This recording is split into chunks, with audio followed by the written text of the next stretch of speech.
A wedding portrait from the year 1905 appears entirely conventional at first glance, yet its backdrop has left experts in a state of disbelief. And before we proceed, please ensure you've subscribed to the channel and turned on notifications. This way, you'll be alerted the instant we publish our next video. Dr. Sarah Mitchell's fingers shook slightly as she examined the sepia-toned image beneath her magnifier. The Carnegie Library in Pittsburgh had transferred several crates of archival pictures to her university, and among them, this specific wedding scene from 1905 had seized her focus. The bride, glowing in a gown of white lace, was positioned next to her solemn groom, who wore a dark, formal suit. Attendees crowded around them on the front steps of what looked to be a Methodist church. All were suspended in that joyful instant for more than 100 years past. Yet an element in the rear of the scene caused Sarah's breathing to hitch. Positioned behind the main wedding group, partly hidden by the church's stonework, was an individual who struck her as strangely recognizable. Their attire was correct for the period, yet their stance and overall demeanor seemed subtly out of sync with the other celebrants. Sarah fine-tuned the magnification and bent nearer. The clarity was astonishing for a photograph of that vintage. Her heartbeat accelerated as she scrutinized the person's features more intently. They were defined and particular, and something about them persistently tugged at her memory. She had encountered this countenance previously, though not within the context she would have imagined. This wasn't merely an odd wedding keepsake. It could potentially constitute proof of something significantly more compelling than a mere familial event. Sarah's associate, Professor James Hamilton, reached her office mere moments after her rushed summons. An authority on American photography from the early 20th century, James possessed deep familiarity with Pittsburgh's notable families of that time. His knowledge would be vital in placing the enigmatic person. "Examine this individual right here," Sarah indicated the figure in the background. "There's a familiarity to their features, but I cannot recall precisely where I might have encountered them." James analyzed the picture through the magnifying lens. His look became increasingly baffled. "The photographic detail is superb for 1905. However, that isn't what is concerning me." He stopped briefly, readjusting the glass for an even closer inspection. "This face. I am certain I've viewed it somewhere previously." After several minutes of scrutiny, James abruptly stood straight, his complexion ashen. "Sarah, I must verify something right away." He hurried to his file cabinet and extracted a folder containing historical images of Pittsburgh's industrialist lineages. "Here," he stated, positioning another photograph next to the wedding picture. "This is an official portrait of the Whitmore family, dated 1898. He directed attention to a youthful male within the family assembly. That is William Whitmore, son of steel industrialist Robert Whitmore." Sarah juxtaposed the two visages and felt her breath stall.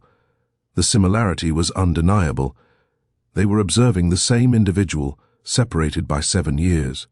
Resolved to unravel the puzzle, Sarah commenced research into the life and documented death of William Whitmore.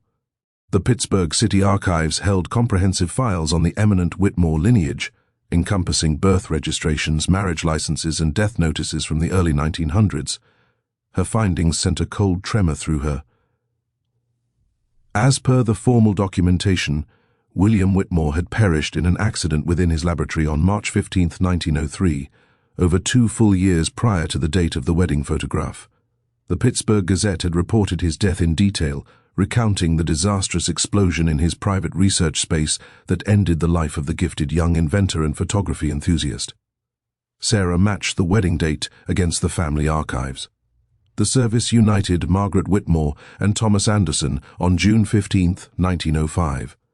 Margaret was William's sister, and according to every piece of paperwork, he had been deceased for more than 24 months when this image was captured. She dedicated hours to reviewing the death certificate, the coroner's findings, and the press coverage. Each official record told the identical story. William Whitmore had died in 1903 from wounds received in a chemical detonation in his lab. His funeral had been well attended, with Pittsburgh's leading families offering their condolences. And yet, here he was, plainly observable in a photograph from 1905, present at his sister's nuptials. Either the archives were erroneous, or something truly remarkable had transpired, permitting a buried man to be present at a family occasion 2 years following his interment. Sarah's inquiry directed her to reach out to living members of the Whitmore family. Through genealogical study, she found Jennifer Whitmore Chen, Margaret's great-granddaughter, residing in Philadelphia. Jennifer, a retired librarian, had preserved a substantial collection of family documents and images.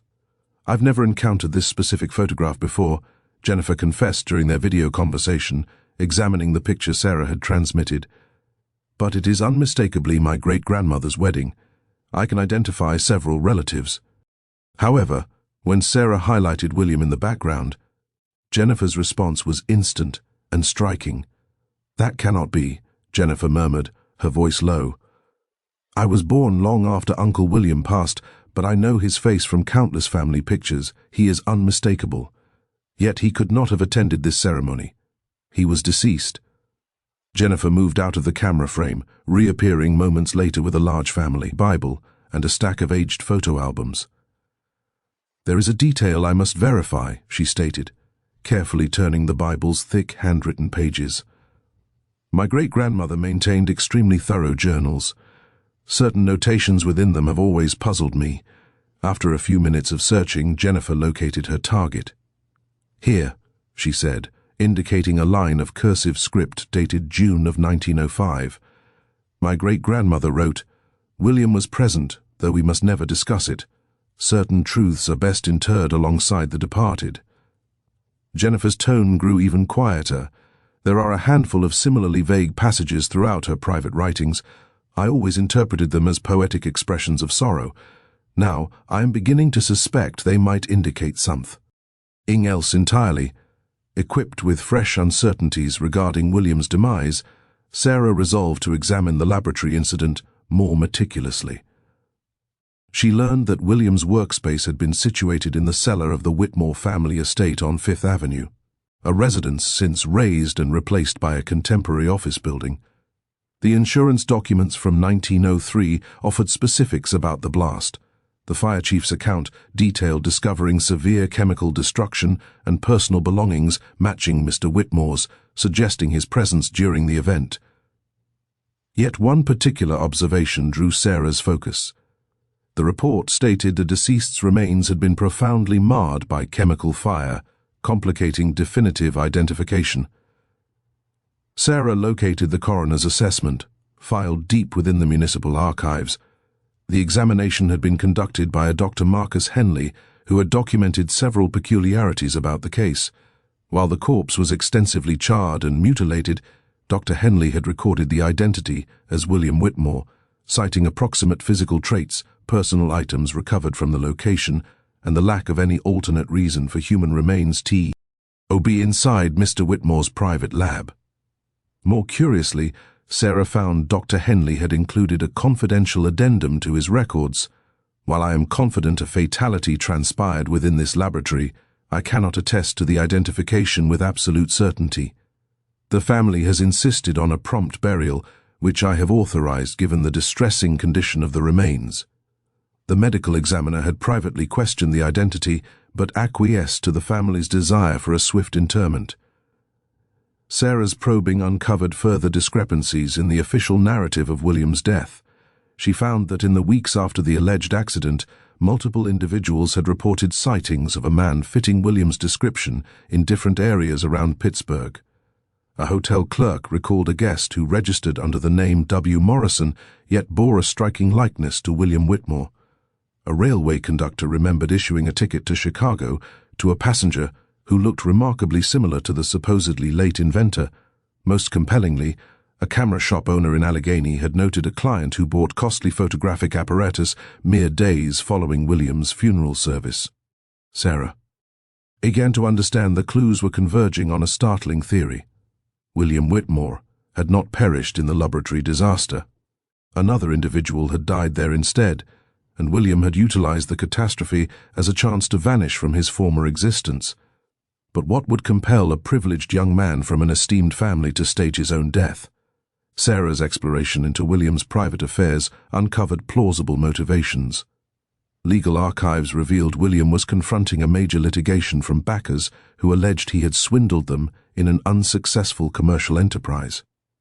Furthermore, there were hints he had been entangled in a compromising relationship with a wedded woman, jeopardizing his family's standing. Staging his death would have enabled William to evade both judicial consequences and societal shame, while also shielding his family from additional disgrace. Sarah's inquiry into the enigmatic hotel guest, W. Morrison, yielded a critical discovery. She found that a William Morrison was indeed a real individual, an itinerant photographer who had died in a rail accident in Ohio just 2 days prior to William Whitmore's purported laboratory explosion by company. Comparing news articles from both Pittsburgh and Ohio, Sarah learned that Morrison had been in possession of identification documents and photographic gear when he perished. His body, too, had been badly disfigured in the train wreck, hampering clear identification. Sarah concluded that William Whitmore had somehow acquired Morrison's identification papers and employed them to construct a new life following his fabricated death. The timing was far too opportune to be mere chance. William had presumably learned of Morrison's death and recognized it as a chance to adopt a fresh persona.